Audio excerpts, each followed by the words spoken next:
Hi, I'm Bill McLoughlin of HomeWorld Business, and we're here today at the New York Loft, where Fagor America and America's Test Kitchen are going to introduce an exciting new pressure cooking initiative. Let's take a look inside and see what they have cooking up for us.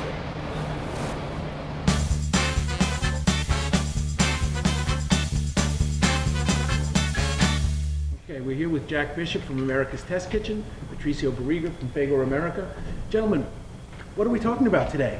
Patricio, what do we have here? Yes, well, what we have here, Bill, is this tremendous initiative, which is basically using the pressure cooker perfection cookbook that America's Test Kitchen produced as an exclusive Fagor item in order to really continue our journey of educating and, of course, bringing the message of healthy cooking, living to the American kitchen. That's our journey. So we have found this wonderful partnership.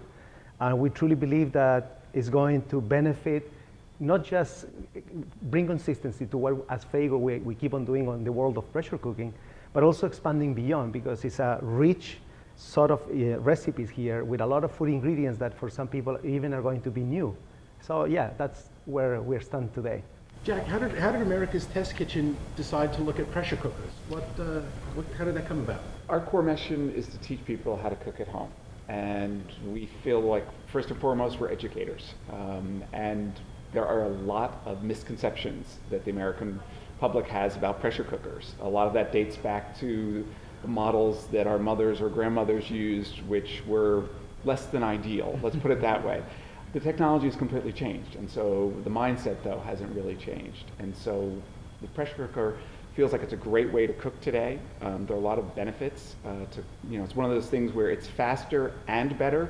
Most of the methods that are dedicated to fast cooking, thinking of the microwave, it's always a trade-off. And you sacrifice some quality in order for speed. The pressure cooker is interesting because you actually can get more quality in addition to getting faster results. And so it's really appealing. I think the other thing is that because all of the action happens out of view, that people really need some help, because it's not like most cooking where you can look, you can taste, you can really adjust. You put the lid on, you lock it, and you really need to know what you're doing at that point and have a good recipe that you're following so that when you take the lid off, you have what you expect. Exactly. No, that's quite true. Yeah. Well, what are some of the misconceptions you think that consumers still have about pressure cookers, and how have today's pressure cookers kind of addressed those? Well, I think the first one is about safety. I mean, everybody's family seems to have some story about some great aunt or grandmother who ended up with pea soup on the ceiling.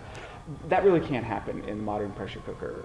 There's all kinds of venting systems and safety systems. And so I think that's the main sort of impediment, that people feel like it's somehow scary. It's also new and it's different. It relies on a piece of equipment that many people may not own. So the first hurdle is to convince them that there's a benefit to making the investment in getting a pressure cooker. And as I said, the two things we hear over and over from people who read our magazines and watch our TV shows is they want it faster and they want it healthier.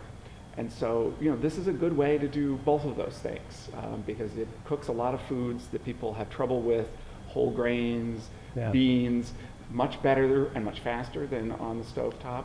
And it cooks everything, meat included, much faster than long cooking methods that are on the stovetop or in the oven in a conventional pot. Now, I noticed in the book that you have some models that you recommended very highly. What makes a good pressure cooker model versus one that you wouldn't recommend? What are some of those things that it should be able to do for the consumer? Right, so we have a team of 4 people who evaluate kitchen equipment. We don't take advertising at the magazine. We're on public television, so we don't take advertising there either. And so what they do is they go out and identify the top selling models and then set up protocols to evaluate how to test them. And we do 2 things. We will do tests where we're cooking. So we made beef stew, made chicken stock, we cooked beans. I think there were 6 different cooking tests, and we're really looking at performance differences. The other thing is we'll come up with more quantitative tests. So we were measuring the thickness of the bottom of the pot. There's a lot of heat at the beginning of any pressure cooker recipe, and so a thicker bottom is going to regulate that heat much better. There's often a lot of browning at the beginning, and so a wider pot, a pot that's 9 inches versus 7 inches, is going to allow you to brown, whether it's meats or onions, more easily than a narrow pot.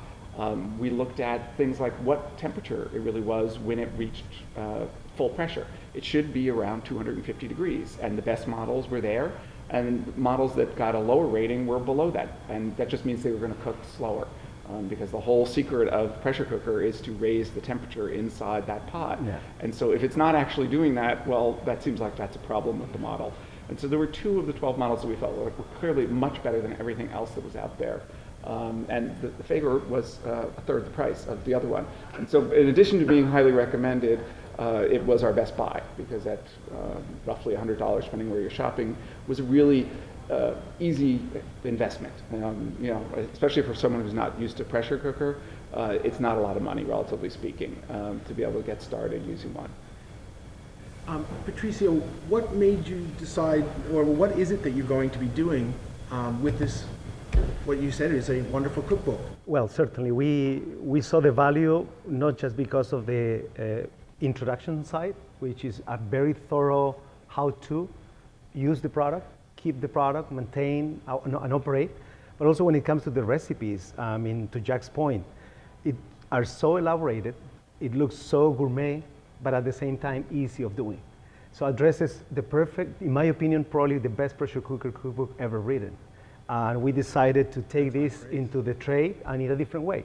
We're going to use this as a premium item. We're going to support our specialty stores or retail partners, giving that product away whenever we do cooking classes, whenever we do demonstrations or trainings for that matter. So yeah, we see the value of the quality of the recipes, the quantity of the recipes, the elaboration, the way that they're explained, and really professionally made. And so for us was the perfect match to all the effort that we're doing, and of course we don't have the talent when it comes to the software. I always call this the software of the hardware. And it's really, you guys are producing. Great analogy. Yeah.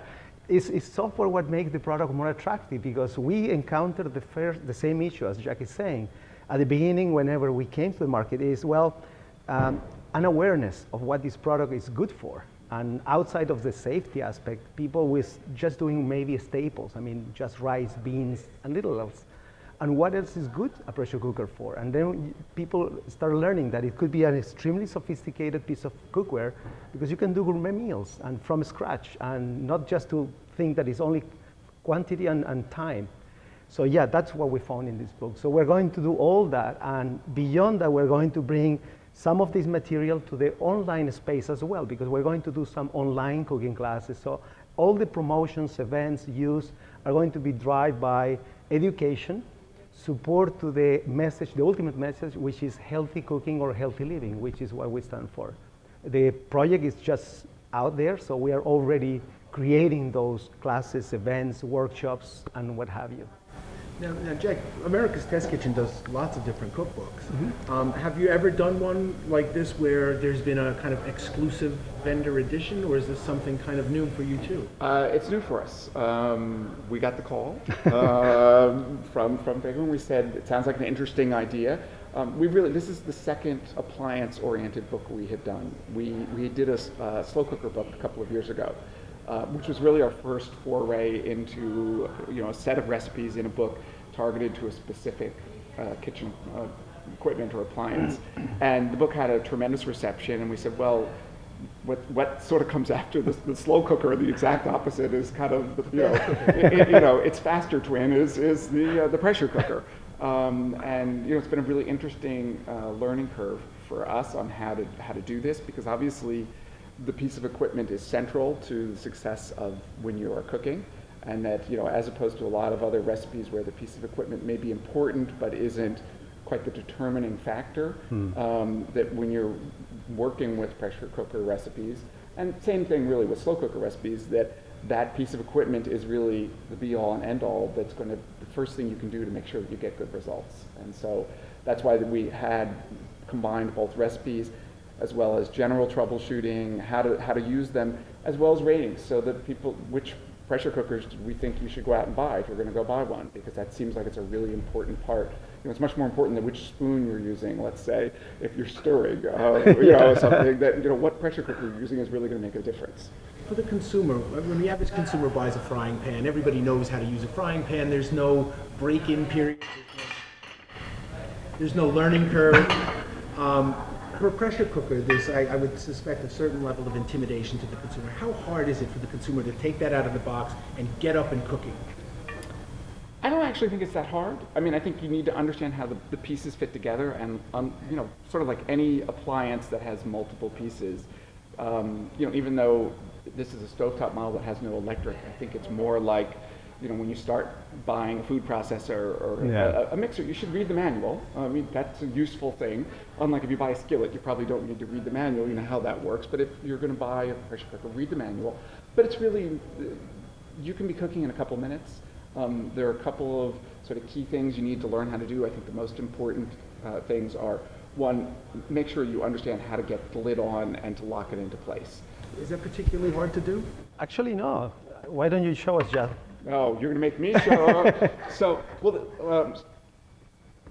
I'm going to let you do it because you know what, you're the expert. But I think He unlocked it first. Yeah, You were expecting it to be locked. yes, Yeah, it's very simple. You just, that's all you See, do. now it's locked. yes. Yeah. And so locking it, that's the first thing. Understanding the gauges, and one of the things we looked at was the gauge that indicates that you're at high pressure. Is that easy to read and easy to understand? And on some models, it's, you know, any child could look at it and understand that, oh, this is now at high pressure, and others it was a little bit harder. So understanding how the gauge works, and then making sure that you do a good job of taking care of the gaskets is probably the third thing. And so on the inside of the lid, what's really causing that seal is a rubber gasket. And so you want to clean this well each time. We recommend that you might want to put a little bit of vegetable oil on to keep it lubricated over time.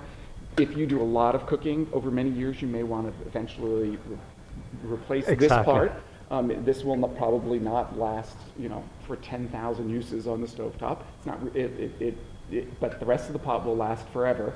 But this may over time break down, especially if you don't do a really good job of washing and cleaning it. And that's really it. And then, you know, good recipes and understanding you use less liquid in a lot of recipes because there's no evaporation. So that if you're trying to convert a recipe that you've sort of made in a regular pot, you really do need to think about it a bit differently. And that's why specialized recipes are probably a better bet than you taking a recipe you usually make in a Dutch oven, for instance, and then just throwing everything into the pressure cooker. It's probably not going to work because you're not going to have the right amount of liquid in it. And the big thing that is to get excited about the flavor, because I think the number one thing people don't think about is the benefits of the flavor, and that everything stays in the pot. That is true. And that, you know, people love the idea of filling their home with the aroma of something cooking, but that just means you're losing flavor. And that, you know, there's a lot less aroma when you're cooking in a pressure cooker than if you're cooking in a pot with a lid that isn't sealed on. But honestly, I'd rather have the flavor in the food than, you know, going through the bedrooms of my house. That is quite true, and that's a really big benefit. And so, you know, I think people don't quite understand that. And so the first recipe that we tell people to make is to make chicken stock, because you make the world's best chicken stock in a pressure cooker. It extracts every bit of flavor from the bones. And if you have made homemade stock in a regular pot, make it in a pressure cooker, it will basically taste twice as chickeny as anything you've ever had before. And it doesn't break down the bones and kind of cause that gelatinous that you sometimes get when you overboil? You just extract all of the flavor. Wow. It's the same ingredients. It's basically the same process. The time In a is fraction of the obviously time. shorter, right? Yeah. But it's one of those things where if you do a side-by-side between our best recipe that we make conventionally and the recipe that is in this book, the recipe that's in this book is much better, even though it's the exact same ingredients, because of the way the pressure cooker extracts flavors from the ingredients and then traps them. They can't get out. They're in this case, in the liquid, in the stock. Now, I've also heard that pressure cookers help products retain, foods, particularly vegetables, retain nutrients better. Is that true? Yeah, I mean, it depends about the cooking. I mean, in general, it's because the less cooking time, no matter what you're doing, the less you cook certain things like green vegetables, the more nutrients they're going to have. I think the biggest thing about the nutrients is that you're more likely to make dried beans, you're more likely to make brown rice, you're more likely to make wheat berries because it's so much faster. And that it may be so that there's some nutritional benefits, but the main benefit is that you're actually making foods that are good for you rather than choosing white rice. which is much faster than brown rice, and you can do that on the stove fairly easily. And I think that's the big difference. Yeah, and also when you steam, the pressure cooker allows for you to really steam with very low water content because it's a sealed space. You see very little steam going out while cooking. So the vegetables tend to retain every nutrient or minerals, salts for the most part, for at the end as an end result. So it really, the benefit that we address in the pressure cooker is you use less fat, you use less water. So the content of where the ingredients or the benefits of the food is going to just wash out doesn't really occur. And at the same time, is to Jack's point, is convenience, time. I mean, it's one fraction of whatever cooking time you will have in a regular or traditional cooking pot. Give me an example of two recipes, one in the pressure cooker, one out. What would be that time difference? So I personally love wheat berries. You know, grains are becoming more popular, and Sure. wheat berries on the stove top in a conventional recipe, you've got 50 or 60 minutes to cook wheat berries. If you throw them in the pressure cooker as is, it's about 25 minutes. If you plan ahead and soak them before you go to bed and then throw them in the next day, it's 12 minutes. And soaking means just putting them in a bowl of cold water.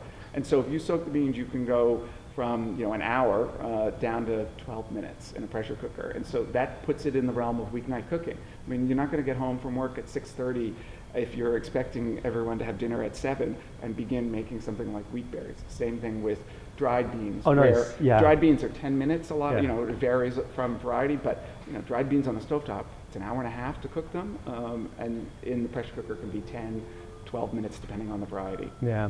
What I try actually is risotto in a pressure cooker. Of course, it will never be the one that you have to stay and stir. 7 minutes versus 21 to 5, yeah. And how did you like the quality of it? Were you satisfied? It's good. I mean, it might never be exactly what you get, but as Jack was explaining, you develop the taste for that kind of a finished product, for the type of recipe that you're cooking. But the element of time, savings, convenience, and easy of use, and you get a product that is really a gourmet meal type of thing. So yeah.